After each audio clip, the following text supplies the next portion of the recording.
का स्वागत है द पूर्वास किचन में। तो आज हम लोग देखने वाले हैं जिंगी पार्सल। जिंगी पार्सल आप सभी ने डोमिनोज के आउटलेट्स में हर बार खाया होगा। बट हाँ, जब भी हम कोई भी चीज घर पे बनाते हैं तो हम खुद का एक स्वाद, एक अरोमा उसमें देते हैं। सेम उसी तरीके से मैंने भी आज अपने तरीके से जिंगी पार्सल बनाना ट्राई किया है।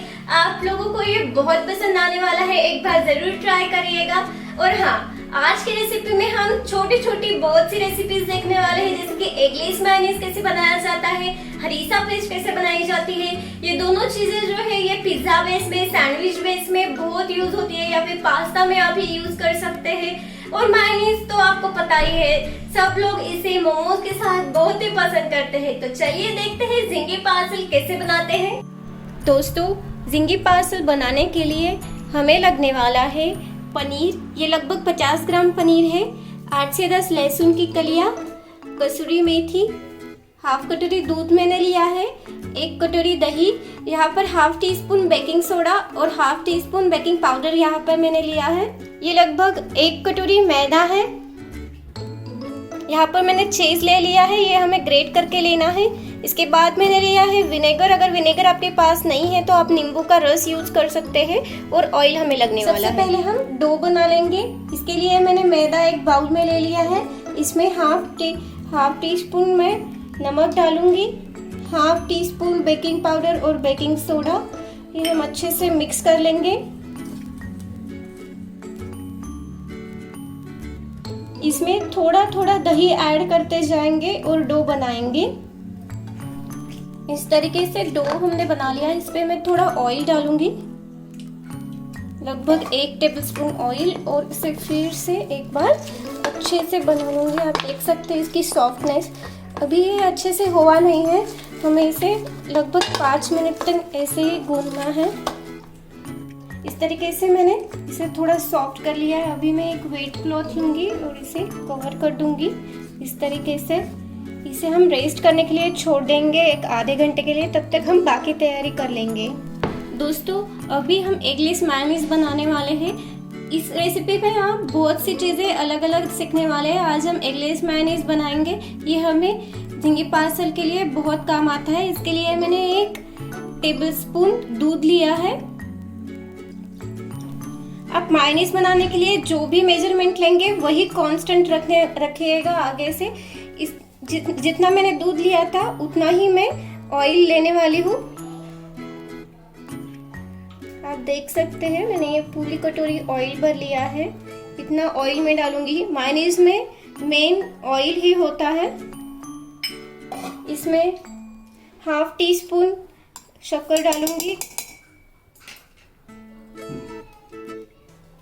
यहाँ पर मैंने थोड़ा सा विनेगर लिया है। आपके पास विनेगर नहीं है तो जैसे मैंने बोला था, आप इसकी जगह पे नींबू का रस डाल सकते हैं। थोड़ा सा नमक खट्टेपन को बैलेंस करने के लिए। ये सब मैं ऐसे हाथ से ही मिक्स कर लूंगी और इसे एक बार मिक्सी से चला लूंगी।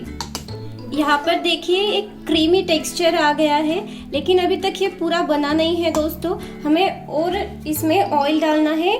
ऑयल एक मेन इंग्रेडिएंट है, आप देख सकते हैं। फिर से मैंने उतना ही ऑयल लिया है जितना पहले लिया था। इसमें ऑयल डालूंगे और हम फिर से एक बार इसे चला लेंगे। आप देख सकते हैं दोस्तों, हमारा मेयोनीज एकदम रेडी है।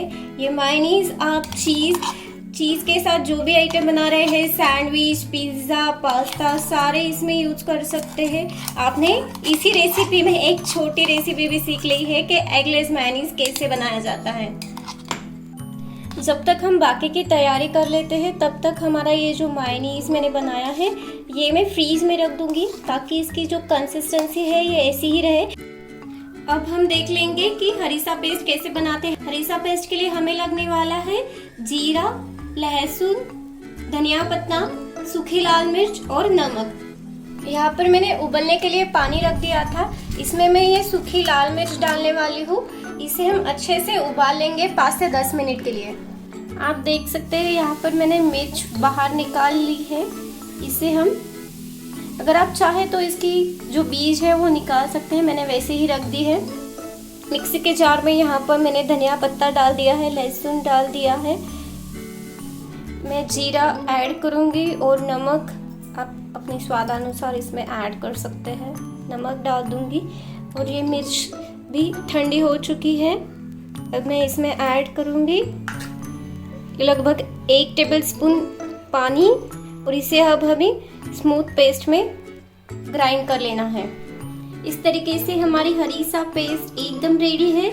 ये पेस्ट आपको सिर्फ ज़िंगे पार्सल के लिए नहीं, ये आप सैंडविच के लिए, पिज़्ज़ा बेस के लिए सभी इसमें यूज़ कर सकते हैं। हम डायरेक्टली ऐसे नहीं यूज़ करेंगे, हम इसको मायोनीज में मिक्स करके यूज़ करने वाले हैं। यहाँ पर मैंने आधी कटोरी मायोनीज लिया है, आधा मैंने बचा के रख दिया है। इसमें मैं थोड़ा ये हरीसा पेस्ट ऐड करने वाली हूँ और इसे अच्छे से एक मिक्स हमें देना है। इस तरीके से पूरा अच्छे से मिक्स होना चाहिए। ये आपको रेडीमेड भी अवेलेबल है। विबा कंपनी का एक पिज़्ज़ा स्प्रेड आता है, वो भी आप डायरेक्ट यूज़ कर सकते हैं, बट मैं ये होममेड मायोनीज और होममेड हरीसा पेस्ट प्रेफर करती हूँ। यहाँ पे मैंने तवा ले लिया है, इसे हम गरम कर लेंगे। इस पर मैंने क्रश्ड लहसुन डाल दिया है।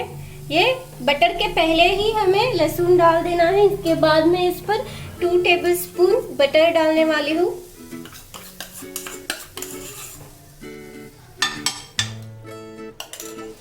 आप देख सकते हैं लहसुन अच्छे से फ्राई हो रहा है। इसका एक मस्त फ्रेग्रेंस हमारे घर में आ जाता है। इस पर मैं थोड़ी सी कसूरी मेथी डालूंगी। कसूरी मेथी एकदम ऑप्शनल है, आप इसे स्किप कर सकते हैं। इसमें मैं आधा चम्मच टर्मरिक पाउडर डालूंगी, आधा चम्मच गरम मसाला और आप चाहे तो इसमें 1 टीस्पून ये हरीसा पेस्ट भी ऐड कर सकते हैं।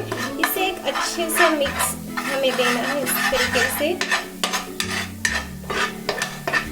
ये मैंने पनीर ऐसे क्यूब्स में कट कर लिया है, अब मैं इसमें डाल दूंगी।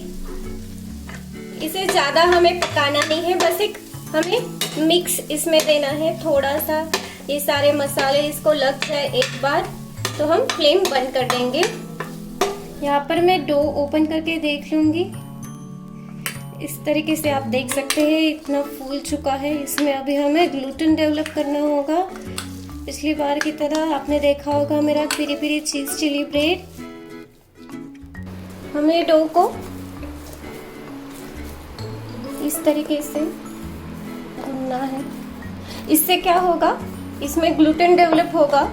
ये स्टेप आप स्किप मत करिएगा, ये सबसे इम्पोर्टेंट स्टेप है। इसी तरीके से हमें ग्लूटेन डेवलप करना है। आपको 5 से 10 मिनट तक आटे को ऐसे ही गूंथते रहना है। अब मैं इसे 2 पोर्शन में डिवाइड करने वाली हूँ। इस तरीके से आप देख सकते हैं ये हमारे बड़े बड़े 2 पोर्शंस बन गए हैं। ये 2 मिल साइज ज़िंगी पार्सल बनने वाले हैं। मैंने इसे अच्छे से मैदा लगा लिया है। अभी हम इसे राउंड शेप में बेल लेंगे। इस तरीके से मैंने 2 बेस बना लिए हैं। इन्हें हमें ट्रायंगल शेप देना है। इस तरीके से मैं इन्हें फोल्ड करके ट्रायंगल शेप देने वाली हूँ। ऐसे इसे भी दे देती हूँ।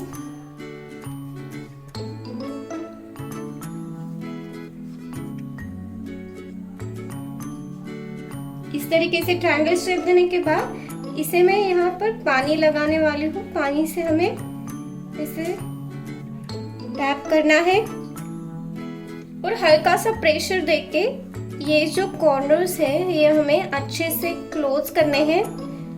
बहुत ज्यादा प्रेशर नहीं देना है, बहुत ही लाइट प्रेशर देके हमें ये प्रेस करना है। अब हम इस पर हरीसा मायोनीज डालेंगे। आप अपनी इच्छा अनुसार डाल सकते हैं, मुझे पसंद है इसलिए मैं 2 टीस्पून डाल रही हूँ। इस तरीके से सेंटर में। इसके बाद इस पर मैं पनीर के क्यूब्स डालूंगी। पनीर के क्यूब्स आप 6 से 7 क्यूब्स डाल सकते हैं। इस तरीके से इस पर चीज डालूंगी। अगर आपको चीज नहीं पसंद तो आप इसे स्किप भी कर सकते हैं, बट अगर आपको पसंद है तो आप बहुत चीज़ डाल के इसे ओवरलोड कर सकते हैं। जैसे कि मुझे चीज़ बहुत पसंद है, मैं बहुत सारा चीज़ इस पर डालती हूँ। आप एक बार चेक कर लीजिए, ये जो कॉर्नर्स है ये वेट होने चाहिए। अगर ये वेट नहीं है तो आप फिर से थोड़ा पानी लेकर इसे इस तरीके से पास में लेकर हमें जॉइन करना है। इस तरीके से इसे बहुत केयरफुली अच्छे से हमें पैक करना है। अगर आप ये पैक नहीं करते हैं तो ये बेक करने के बाद फूल जाता है। इस तरीके से आप फिर से एक बार देखो, एक बार फिर से आपको दिखाती हूँ। इस तरीके से मैंने इसे क्लोज कर दिया है। अभी हम पैन रेडी करते हैं। यहाँ पर मैंने एक पैन ले लिया है, इसे मैं अच्छी तरीके से ग्रीस कर लूँगी। अगर आपके पास बटर पेपर है तो आप बटर पेपर रख सकते हैं, बट मैं बटर लगा देती हूँ। इस तरीके से मैं एक एक बेक करने वाली हूँ। इस पर ऊपर से आपको अच्छे से बटर लगा देना है। बटर लगाने के बाद आप इस पर ऑरिगेनो, पेरी पेरी मसाला, चिली फ्लेक्स, आपको जो चाहिए वो आप इस पर स्प्रिंकल कर सकते हैं। मुझे पसंद है इसीलिए पेरी पेरी मसाला इस तरीके से स्प्रिंकल करूंगी। और अब हम इसे बेक करने के लिए रख देंगे। इस तरीके से 15 से 20 मिनट के लिए मैंने कुकर प्री हीट के लिए रख दिया था। इसे मैं अभी खोल देती हूँ। इसमें मैंने सॉल्ट डाला था, अभी मैं ये रिंग इसमें डालूंगी। रिंग डालने के बाद मैं ये ज़िंगी पार्सल इसमें रखने वाली हूँ। इस तरीके से आपको फिर से एक बार बता देती हूँ, कुकर को मैंने सीटी और रबर रिंग नहीं लगाया है। इसे अभी हमें क्लोज कर देना है और 15 मिनट के लिए बेक होने देना है। 15 मिनट के बाद हम इसे ओपन करके देख लेंगे। 15 मिनट हो गए हैं दोस्तों। अभी हम कुकर को ओपन करके देखेंगे कि हमारा ज़िंगी पार्सल कहाँ तक बेक हुआ है। आप देख सकते हैं ये कितना अच्छे से फूल चुका है और अच्छे से ब्राउन कलर आ गया है। इसे मैं बाहर निकाल लूंगी और हम इसे ठंडा होने देंगे। इस तरीके से ये हमारे दोनों ज़िंगी पार्सल ठंडे हो गए हैं। अभी इसे ऊपर से हमें इस तरीके से बटर लगाना है ताकि ये अच्छे से सॉफ्ट रहे और इसके बाद हम इसे सर्व करेंगे। इस तरीके से मैंने इसे प्लेट में रख दिया है। इसे मैंने हरीसा मायोनीज और सॉस के साथ सर्व कर दिया है। आप देख सकते हैं हमारे ज़िंगी पार्सल कितनी अच्छी तरीके से फूल चुके हैं और ये बहुत ही टेस्टी, जूसी और क्रंची है। ये बहुत ही अच्छे लगते हैं और बाहर जो डोमिनोज में मिलते हैं उसकी डबल साइज के हमने बनाए हैं। ये एकदम मिल साइज ज़िंगी पार्सल हमारे रेडी है।